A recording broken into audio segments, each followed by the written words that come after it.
Thank God it's Friday. A beautiful morning to you and welcome to Business Insight. I am Alfreta Ambe Bassi. In today's episode, we will explore the intricacies of investing in consumer goods. However, before we begin the subject of discuss, let's commence by talking about the latest updates in the world of business. We'll be right back after this break.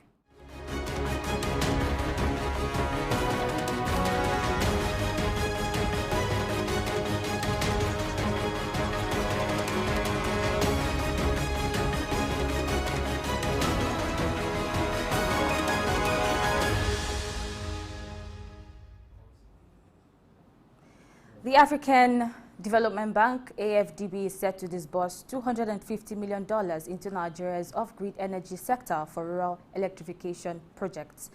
Minister of Power Adebayo Adelabu announced this development during the Korea-Africa Economic Cooperation (KOAFEC) Ministerial Conference 2023 in South Korea.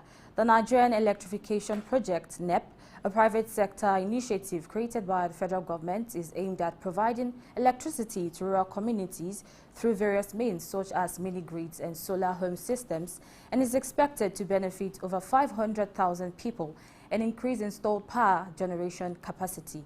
AFDB support aligns with the government's efforts to improve energy access and sustainability in Nigeria.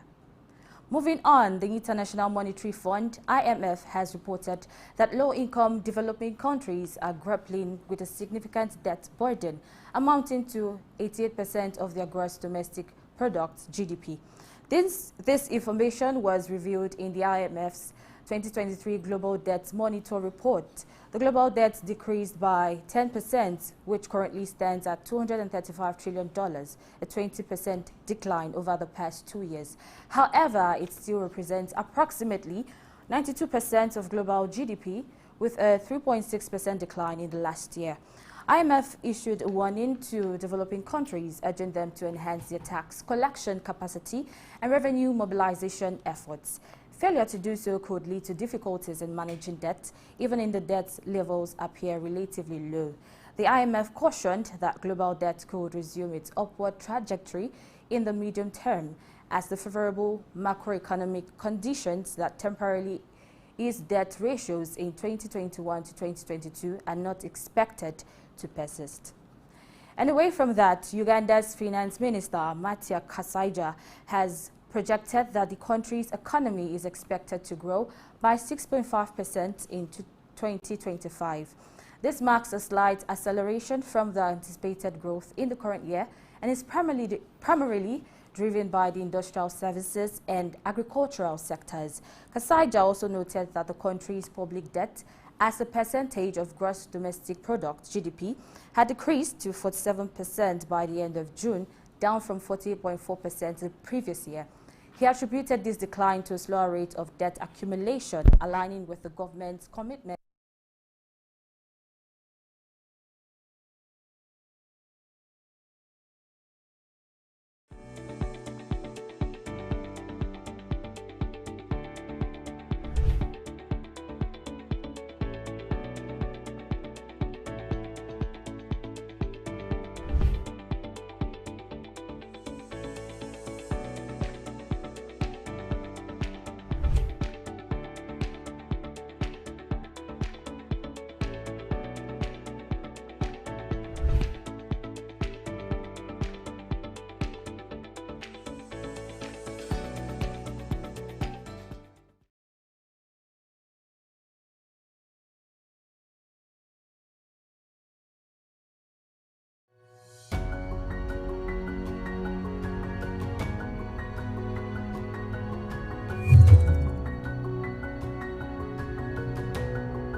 Thanks for staying tuned to Business Insights. Still on Business Insights, Uganda's Finance Minister, Matia Kasaija, has projected that the country's economy is expected to grow by 6.5% in 2025. This marks a slight acceleration from the anticipated growth in the current year and is primarily driven by the industrial, services and agricultural sectors. Kasaija also noted that the country's public debt as a percentage of gross domestic product (GDP) had decreased to 47% by the end of June, down from 48.4% the previous year. He attributed this decline to a slower rate of debt accumulation, aligning with the government's commitment to fiscal consolidation. Uganda's total public debt reached 86.8 trillion Ugandan shillings, $23.33 billion by the end of June 2023, compared to 78.8 trillion shillings in June 2022. Uganda's economy is expected to continue growing, and the government is prioritizing projects such as the construction of a crude oil refinery, with plans to fund it primarily through government resources rather than private investors. This comes after a previous deal with international consortium collapsed. Uganda is partnering with international oil companies on multi-billion-dollar projects, including a crude oil pipeline, with commercial oil production set to commence in 2025. And away from that, Germany has launched a groundbreaking digital marketplace called Souq in Lagos State, Nigeria, aimed at bolstering sustainable waste management and fostering collaboration between German and Nigerian businesses. Supported by the German Federal Ministry for Environment, Souq addresses the pressing challenges posed by urbanization and waste management in Lagos. This will create a local free market for recyclables, promote partnerships, and provide access to German technologies while encouraging investment in the waste sector.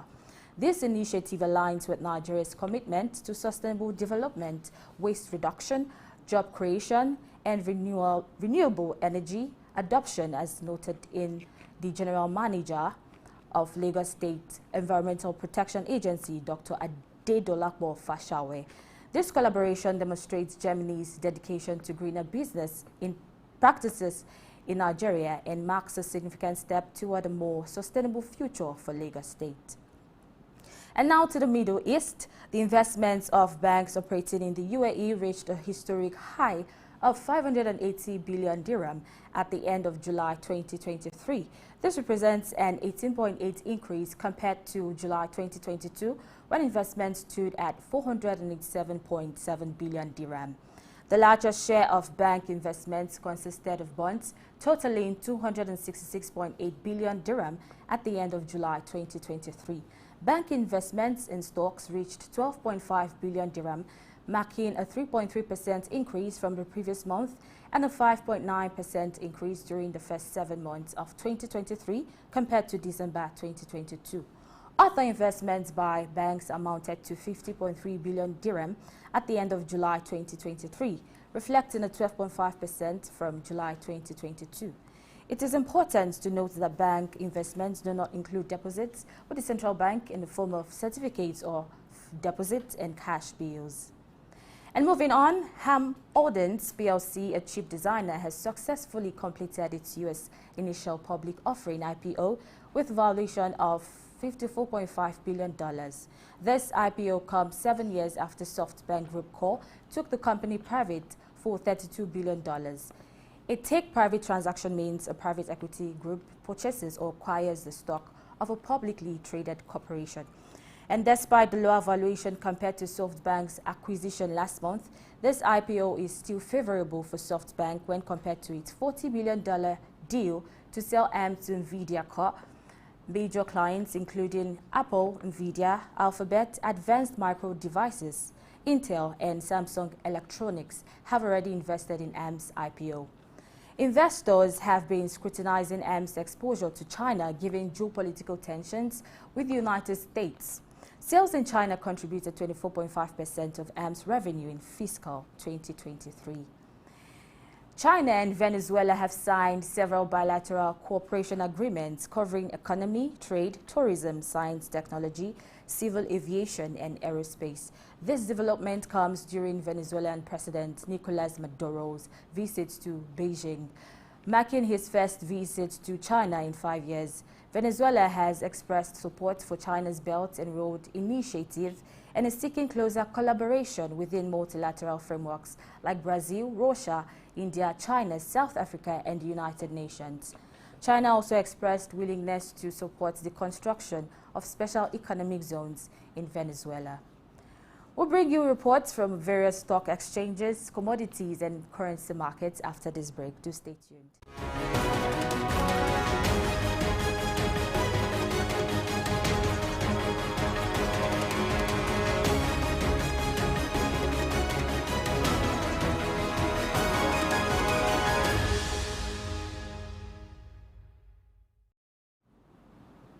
Thank you for staying with us.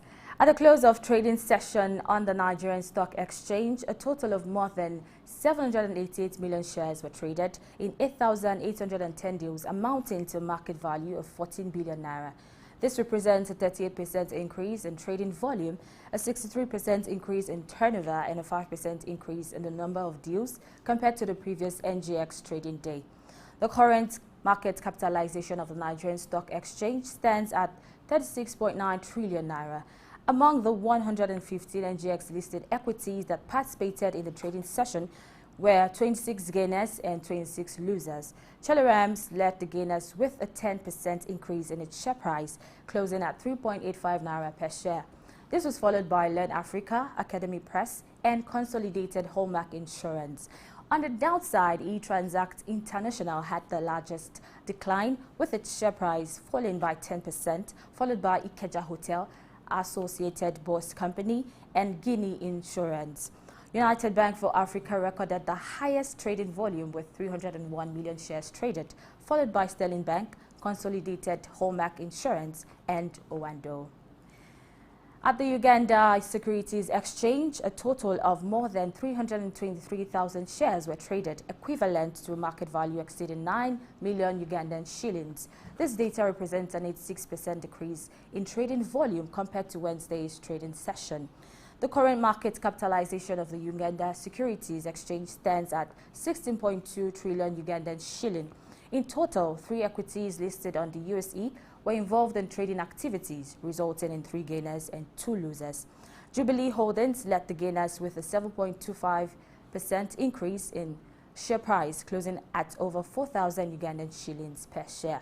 Following closely were Stanbic Bank Uganda and Centum Investment. The 2 equities that experienced losses on the day were Nation Media Group and KCB Group. Stanbic Bank Uganda had the highest trading volume with 322,500 shares traded, followed by Uganda Clays and MTN Uganda.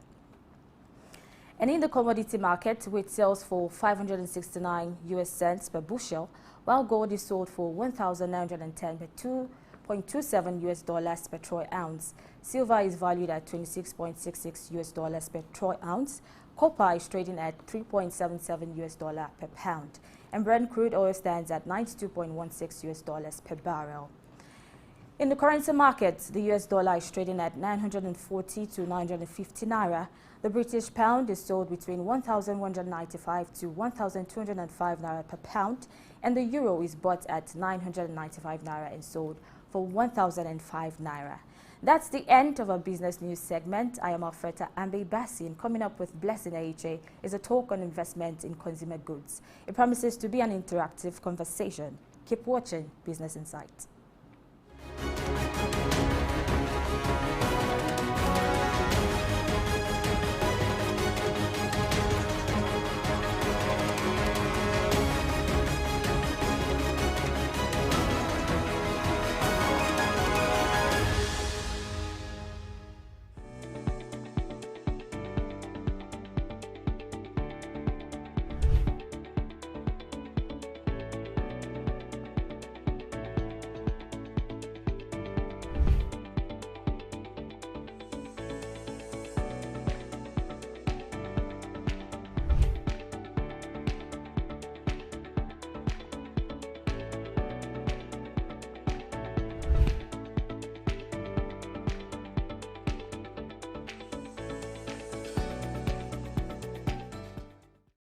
A lot of times, mediocrity is the order of the day. So any excellence trounces that sector and you leapfrog to leadership.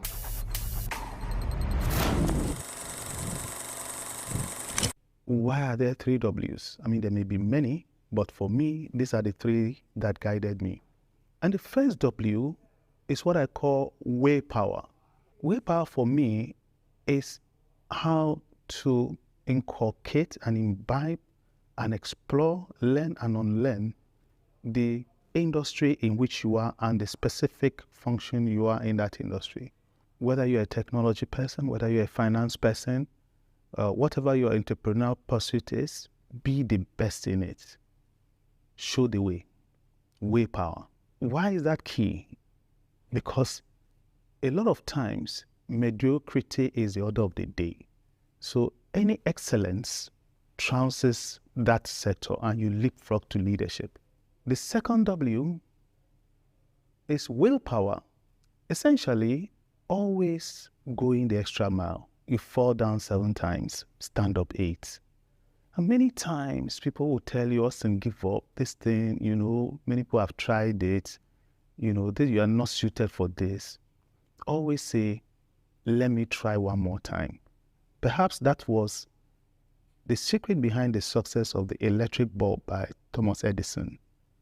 Success is not final and failure is not fatal. It's the will to consistently plow along that counts. The third W is what I call weight power, and that speaks to patience. Patience to see the seeds you have planted grow, flourish, and become fruits, and you can reap abundantly. Most times, we rush out to eat our seeds, and as such, we deeply shortchange ourselves. So if the first W, which is way power, speaks to aptitude, which is your knowledge, the second one is attitude, and the third one is patience. In exhibiting these 3 W's for success, what I realize is I exchange affirmation for accomplishments. It's always easy when you get like, even if you are not your genuine self. I exchange security for significance. Sometimes you get locked in your comfort zone, but you need to reach out, discover new grounds, and grow. I traded short-term victory for long-term sustainability. It's not a 100-meter dash. It's always a long-distance race. The 3 W's: way power, willpower, and weight power.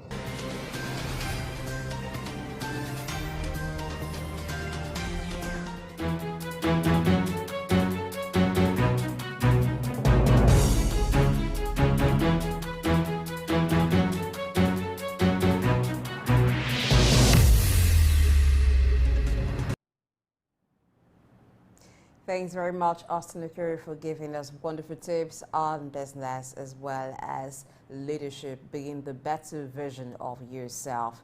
Today on Business Insights, our focus will be on the investment opportunities in the consumer goods industry. Over the past 4 days, we've been looking at investment opportunities. That's because we want you to be able to spend your money wisely and get good returns from your investment. You need to know that local manufacturing accounts for about 8.7% of Nigeria's GDP, and that is mostly driven by food and beverage sector, which are consumer goods. So we'll be looking deeper into the investment opportunities as well as the potentials for growth in consumer goods industry. Now, to look into this with us is Chuka Ibura, who is a marketing and logistics expert. He's joining us via Zoom. Good morning, sir. Good morning. Thank you for having me. It's a pleasure, and we thank you for finding time to join us on today's discussion. Now, looking at consumer goods industry, it's one sector that it's fast growing, and as Nigeria has been predicted to become one of the world's top 20 economies by the year 2030, there are different sectors that will contribute to this. Looking at the consumer goods, how is the market for consumer goods? How much of local participation do we currently have in that sector? Well, currently we do not really have so much participation in the local industry. Most of the high organization that companies that are playing in the consumer goods are multinationals. However, we are breaking into them, just like we've seen the likes of the Dangote, the likes of the flour mills. So we're already breaking into them, but we need to do more. We need to to do more in that sector. We have stayed so long, in ensuring that we are fed by the international community. I think this is the time for all of us to really brace into the production of goods and services in Nigeria. That will grow our economy. Okay, I was just trying to compare some the amount that we spend, the value that we spend in this sector. And I observed that, of course, some of them are not accounted for, but Nigeria is about $20 billion business in terms of fast consumer moving goods. Which we have a population of about 2 to 3 million by estimate. In the UK alone, that just had a 68 million population. They have about 132 billion, in pounds now. But if you convert it to dollar, it will come to about maybe 150. So the consumption is low because there is no, we don't have enough money for people to buy. So that's just the issue. So, but there is room for improvement because there are so many opportunities that are in the business of fast consumer moving goods. So I think that's what I would say for now. Okay, looking at what consumer goods basically produce, these are goods that are of necessity, and it's what people live on a daily.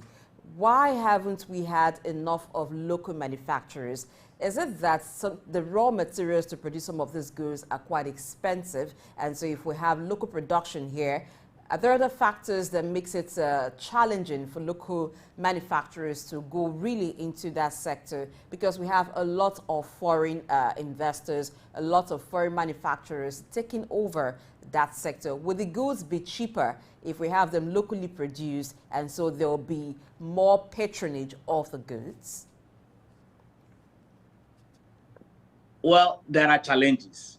And one of the basic challenge for manufacturing in Nigeria is power.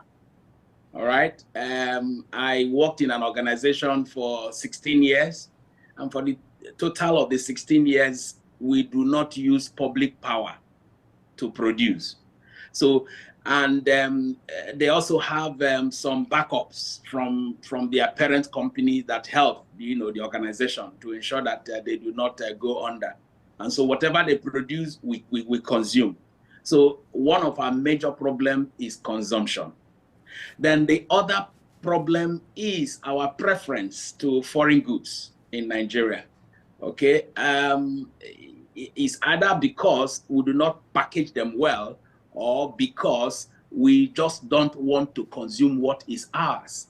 But if there is if there's a legislation, not really by fiat, but legislation and by orientation that we should consume what we have, I'm sure we will be better for it. Our problem is not whether we can consume. Our problem is production. We are not producing enough to ensure that we are able to have enough money around us. Okay, so that is just the problem. The two major problems is our preference for foreign goods and power to produce. Okay, and the other one could also be legislations and unguided laws that makes our people not to be able to produce. Okay, you have this tax, you have that tax. Somebody, even those who, even if it's not official tax, you still have those who come to extort money from producers. So that is the problem. So I think those problems are eating into the fabrics of of our well-being, and of course the business sector. So that is the problem. Okay, let's look at the general markets now when it comes to consumer goods. What segments of the markets are currently enjoying a boom that investors should be eyeing? The retail sector is enjoying a boom. And I also don't know why we don't as steady in terms of our understanding the terrain. Let's take, for example, the likes of ShopRite have dominated almost every city that it becomes a tourist attraction for Nigerians. If you go to any place, any city, you said, I want to go to this particular place. Why haven't we been able to do it ourselves? So that retail sector is enjoying a boom. People want to have shopping experience. Okay, you travel, to the UK. Everybody just say, I want to go for shopping. I want to do this one, and that is an experience that we are not enjoying. Another problem can as well be the security. Maybe I didn't mention that. Okay, when people see you going to such highbrow areas, people always feel that you are too rich. But everybody enters there and buy and come out. So it's convenient. So I think that's the area I think is enjoying a boom.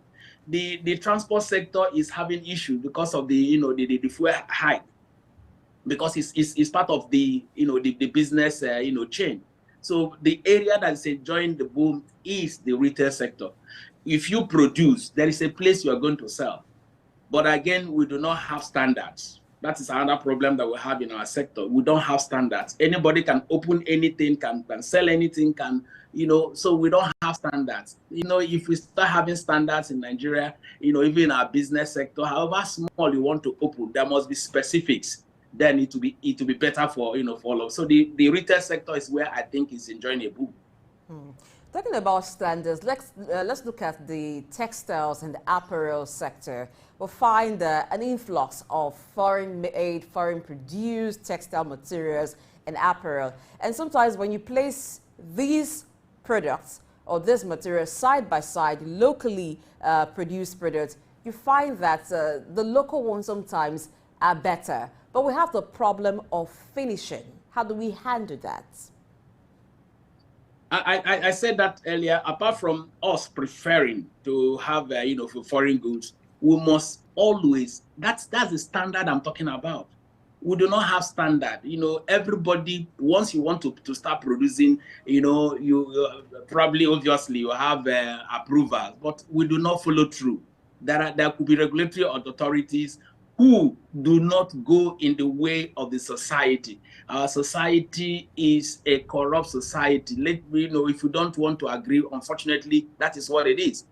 Okay, if the person at the head is not, involved, then every other person down will not be involved. So standard is what we need. We need standard, and we need to follow through. Whoever it is, even if it's your brother, your sister, that if we have standard, where if you do not produce to this standard, don't bring it out.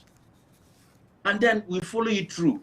It will be okay for us. We are industrious. Nigerians are industrious. We are resilient. We are zealous. We can do it. So all we need is the willpower to do it. So it's the standard that is our problem. So once the standard is there, we will able to to buy our products. That's it. We'll be able to buy our products.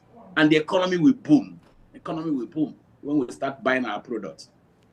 All right, let's shift attention now to dairy products. A lot of it too are imported, though we have some companies who are into dairy production. Now let's look at the value chain. How can we beef this up? Because we're looking at investment opportunities. It is not enough to have people invest in the retail sector. But what about some of the products that we get to see in retail shops, like dairy products? What's the chance of having more people in that? We know how expensive cows are in Nigeria.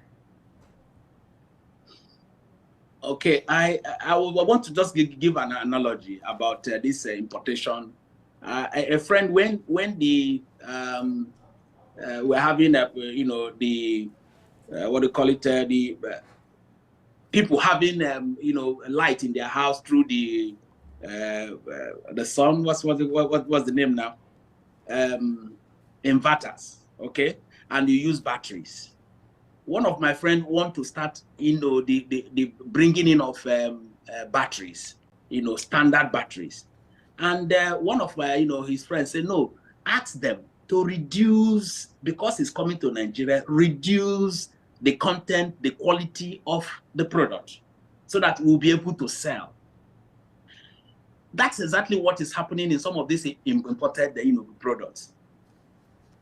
We allow some of these things to come because they give us, money at the border or whatever, and we allow everything to come into Nigeria. If we have these standards and everybody runs with it, we won't have a problem of importation as much as we're doing. We do more of importation than production. We should support the local industry, support them. Once we support them, these products our product is good.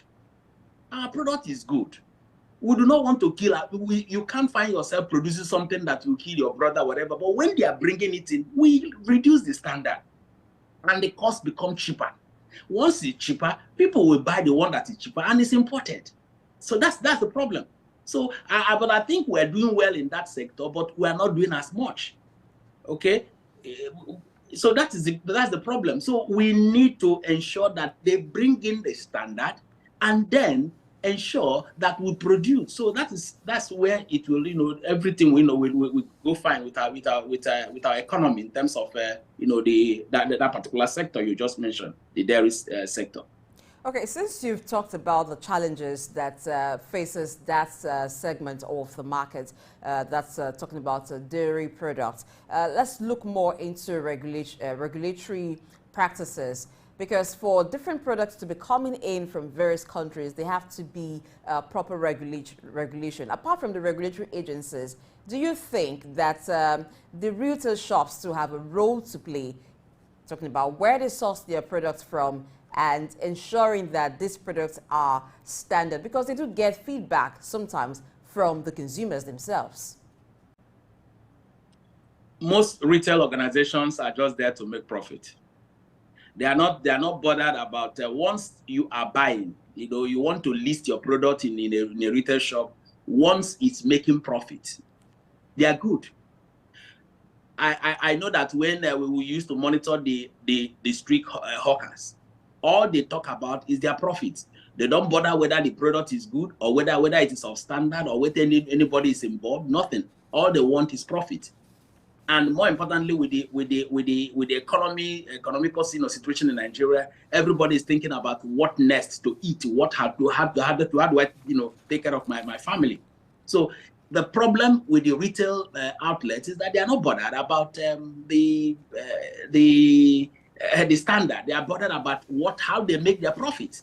Once it is not expired, they will sell. So that is the thing. So for the retail shop, you may not really have to blame them, because all they want is business.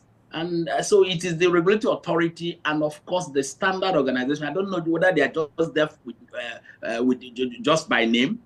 We need to really monitor and ensure that our standards are maintained. Okay, and it's in every sector. Unfortunately, we are discussing the consumer goods, currently. Okay, so let's look at the market entry strategy for investors. What are the things to consider? Let's break it into different segments. We could look at some. Well, the entry strategy for, unfortunately, there is always, even before you start, you're already thinking, how am I going to generate electricity? That is one of the problems. So, but the entry strategy is to ensure that your product is needed. Okay, you do not just start producing if there is no demand. Okay, there must be demand for your product before you start producing. So with that, you not talk about taking a research of how the other people are selling, because in most organizations, in most, we have your similar product. So how do you innovate, to ensure that this your product is something that is acceptable in the market? Then after that, you will now say, okay, where do I cite, my product? Because we're talking of production. We're not just talking of, normal, retail, outlet. We're talking of production, and it takes so much to produce. Okay. If you're able to now know where you're going to produce and how you're going to now distribute the product, who will I use? Am I going to use the existing channels, or do I create a new channel? I mean, that's the reason why the tricycle sales, come about, because of innovation. Can vehicles go to these hinterlands? Can they really get to places I need my product? Then, if after that you now think about, okay, who are the personnel that are going to manage this organization for me? Now, we have people who can invest, but the problem again is management. Okay, everybody is entering into maybe want to be employed because he wants to make money. That's all. We do not think of how to build the brand, how to ensure that this brand is sustained. Okay, if you know how many organizations that have gone under, just they were zealous, they want to do it, but they don't put everything in perspective. So there must be a business plan, the business plan that will run to ensure that everything is work. You put into consideration the current situations, because these current situations are very, very apt. And then, unfortunately, believe you me, and I say with every sense of responsibility, unfortunately, our laws changes per second.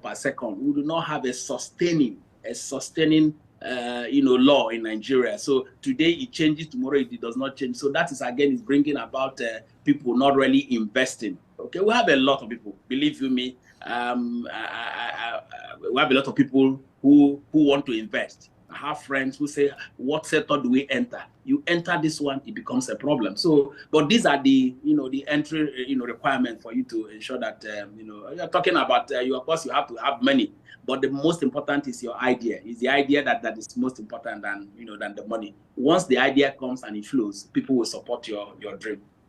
We've been talking with Chuka Ibura, who is a market and logistics expert on the issue the issue of investment opportunities for consumer goods. We'll look more into that because he has more to tell us. This is an industry that he's been in for a very long time. So the in and out of the industry he knows, and he'll be giving us that insight after this break. Don't go anywhere. We'll continue the conversation after this time.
Thanks for staying tuned to Business Insight. If you just joined the show, we've been exploring the investment opportunities and growth potentials in consumer goods industry. And we have a marketing and logistics expert, Chuka Ibura, who's looking at this with us today. Thank you for staying, Chuka Ibura. Thank you. You've talked about the marketing strategy for new entrants. Now, for new entrants, they are meeting players who've been in the industry for a long time and they've made a name for themselves. They've been able to establish their brand. What kind of strategy or what factors would engender effective competition for them, even as they're new players? Well, you must find your niche. Don't want to do not go and dominate them. Go and find your own market. Everybody have their own market. Because I'm on national TV, I may not be able to call brands because they are not paying for it. But we have a brand in the soft drink sector, the beverage sector, who dominated the existing brands. They didn't do it because they are too good, but they found their own area of comfort, and they dominated, and people started having likes for them. So that you have big people, brands come, brands go. So in this case, you must find a niche. You must find your little areas, your little space, and play very well on it. So if you cannot play national, play local. And so once you play local, from there you start growing. People will start knowing about you. So I think the idea is just find your own small space and dominate it. That's it. Okay, the goal for every investor is to expand. You may start small, but the dream is to go big over a long time. And for producers or for manufacturers, that goal will be to become a supplier of domestic needs and also a supplier to the international market, which means that they'll become exporters. So what are the ways to mitigate the policy change that may impact import and export regulations so that they're able to get to that level? Yeah, but that's exactly what I'm saying, that yes, our policies change, every time. So that's just, one thing. We need to, unfortunately, we do not have, we don't have the authority to change policies, but we can suggest. Whoever is, whichever political party, whichever person in government, we must have a blueprint. That is what is done in most organized, sectors. Have a blueprint. All you need is just to tweak some few things as your own understanding, but have a roadmap. Once we have that, by now we should have reached our goal. We started with, 2010, 2020, and so forth and so on. So that is the, but once you have that, then it won't be a problem. And then hold people responsible for their action. We do not hold people responsible. You have an industry. Let's take, for example, I'm digressing a little, but but you have an area where there's crime, and the DPO of that particular place goes in and out just normal. Hold him responsible. If this thing happens again, you lose your job. If this happens again, you go to jail. Something like that. People will sit up. So, but we do not hold people responsible. The same way with what we're talking about. So, in and out, you grow your business. But because of government policy, your business closes. What do? So, for me, I hold so dear the idea of standardization and being able to have a steady policy that will help us in our organization. If there are changes in the UK, before you know it, there's people are having unrest. So we need to have, so that is my the issue. So I will not be able to tell you that, because you have to have a particular strategy where if you invest your money, let me say you invested 50 million naira to set up a small business, then if the government now said this sector is banned, what do? That is the problem. So we must liaise, the manufacturers organization, the professional bodies must liaise and have an understanding with government to avoid intermittent and constant change of policy. It will help. So that's my own view, my personal view. What are the current trends in the consumer goods market, and how has consumer preference influenced them?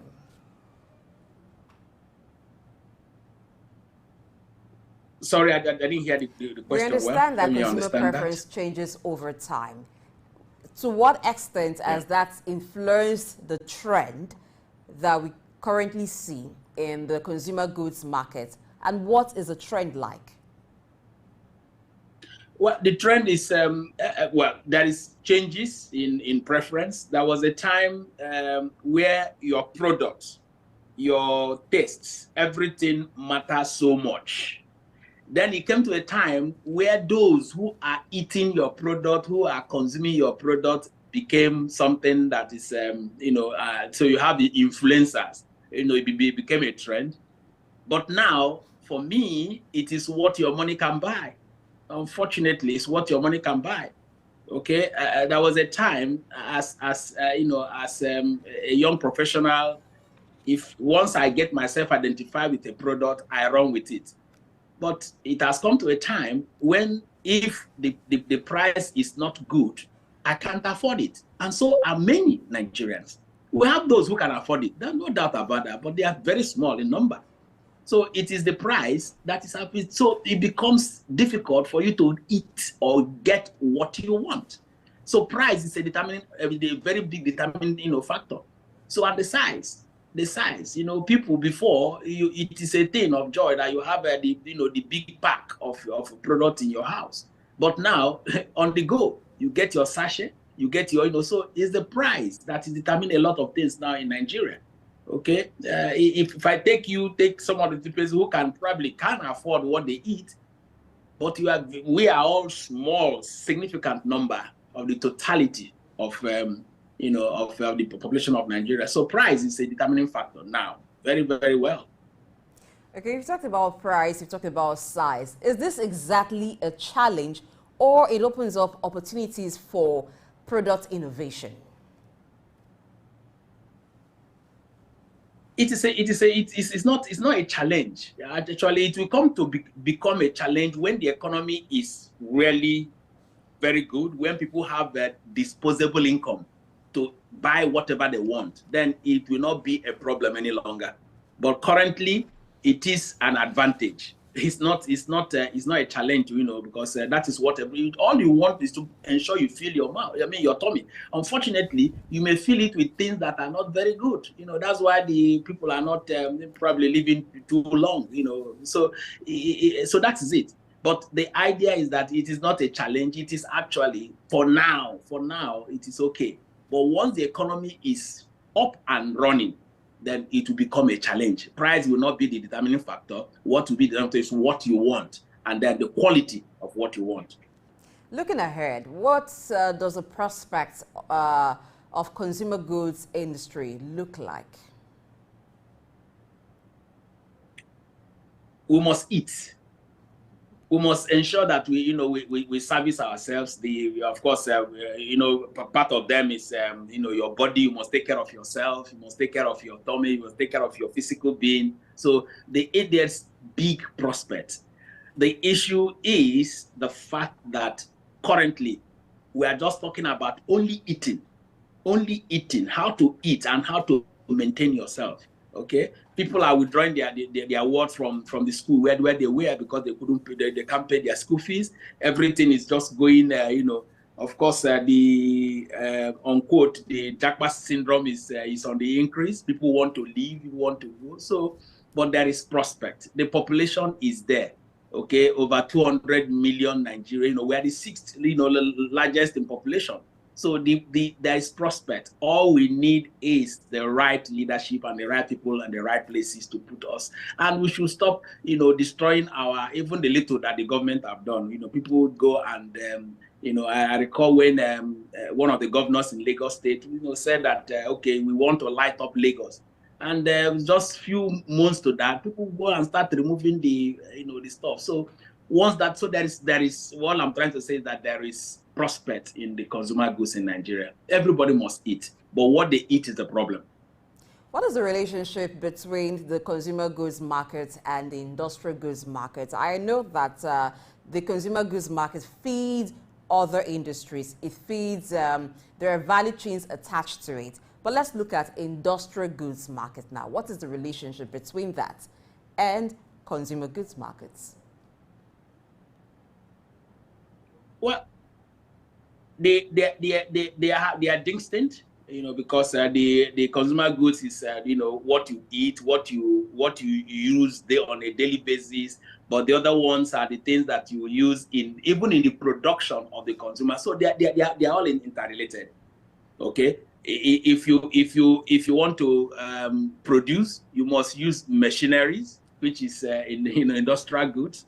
Okay, if you produce, it is the consumer goods that you're going to produce. So they are all interrelated. So, and all these things have effect on one another. If people are not producing, consumer goods, then industrial goods will not, will not be booming. So they are all interrelated. So, and they are part of the economy. And I just wish we can come back. You know, we had industrial estates as growing up. We have, companies that produce different things, cars, produce, I grew up to see them. Unfortunately, all these things are going. We should encourage our sector, our local sector. Okay, we should really encourage them. Our economy will come up. There are people that have a lot of ideas, but then, so I think we can encourage ourselves. Okay, so that's it. All right, on the final note, let's look at foreign influence and e-commerce. How has it impacted the consumer goods markets? And how can investors leverage e-commerce for their investments? You can, from wherever you are in the world, sell your goods to anybody. Okay? Even in Nigeria, all you need to do is to bring the two people together. So it has really, really impacted. It has really helped. Okay. Before, when I was, selling, you must go physically to discuss with your distributor, go to the wholesale, go to, you can easily, but now, we can do a lot of things through the e-commerce. Make your orders, book them, and then deliver. You may not also be physically there to deliver. You have people who will just deliver it to you. But before, you must have a transporter who moves from one place to the other. But this one, you just have them in the pool, whoever you want. You just engage. So it has changed drastically the way business is being done. And I hope we can embrace it. I hope we can, but as I said, one of our problem and challenge now is the power sector. I just pray we can fix it. So that, but the e-commerce has changed things irrevocably. So and I think we're not going back. We're moving forward. Okay, that was supposed to be the last question, but something came to mind. In spite of the advantages of e-commerce and the development of the value chain around the consumer goods, we have logistics, but is location still an important thing to consider when investing in consumer goods industry?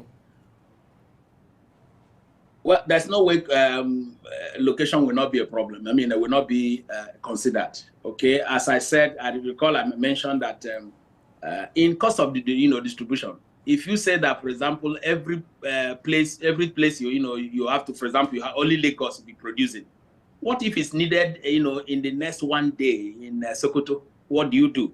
So location is still very important, okay? And it's not just like now. I mean, before you take your truck down that place, you are afraid of being, stopped. You are afraid of being, unfortunately, kidnapped, because that is a trend, unfortunately. So location is still it. Yes, I agree with the location. I know that you can move things from one place to the other, but again, as I said, not everybody will play nationally. Not everybody will play internationally. Some people will play locally. And that local league is what I encourage people to do now to boost the economy. People should play locally. Forget about being everywhere. Dominate your place first, and there will be choice. People will have choices. Now, So one that's it. thing that investors consider is the time it would take for them to recoup their investment and also the risk associated with the business. Now, in your years of experience in this sector, what is the risk level like, and what can you say about the time for return of investment, averagely? Well, yes, on the average, return on investment can take about 5 years, to just start making minimal profit. But everybody wants to start making profit immediately. That is just it. Everybody wants to start. So then there is time for you to ensure that you make profit. It is good to make profit in your first year, but that any business that is going to be sustainable to a very long time, but for local production, I think 1 year, 2 years is good enough so that you don't break, because there is no, you won't reach a breaking point. So 1 year, 2 years is good enough to, to break even. So that's my, so people should not, you just say that immediately I start producing, I start making profit. No, that's not profit. It may be your margin, but not profit, so that's it. What about the risk? How risky is this kind of venture, whether you're into retail or into production? Everything in life is risky. Okay, it's risk. We are, but it is not. I think the only risk I see is the change in policy. Honestly, that is the risk I see. Having people who are not authorized to come and take tax, coming to you. You are afraid of somebody who says, I'm from local government, I am from this. Those are the little risk. But if you're able to avert them, there is no risk in being in business. Once you're able to identify that there is a need, it's the need that matters. Once there is a need, you'll be able to, so that is the only risk I see. I don't see risk in, in venturing into production, into things that will give you income, into things that will meet needs, not just about income, needs of the people. Once there is need, you will make it. But except you are just entering because the other person is entering, that's not business. Thank you very much, Chuka Ibura, marketing and logistics expert, for looking extensively with us at the investment opportunities as well as the growth potentials in consumer goods industry. We appreciate your time with us on the show today. It's a wrap on the show. You now understand that consumer goods centers on providing necessities, basic necessities of life to people. So there's a huge market there, where to put your money. And that's how we wrap up the series this week, looking at investment opportunities. At another time, we'll look at some more. But for now, we're done on that. And that's the show. I am Blessing Aichi. Do enjoy your day and stay with Souq News.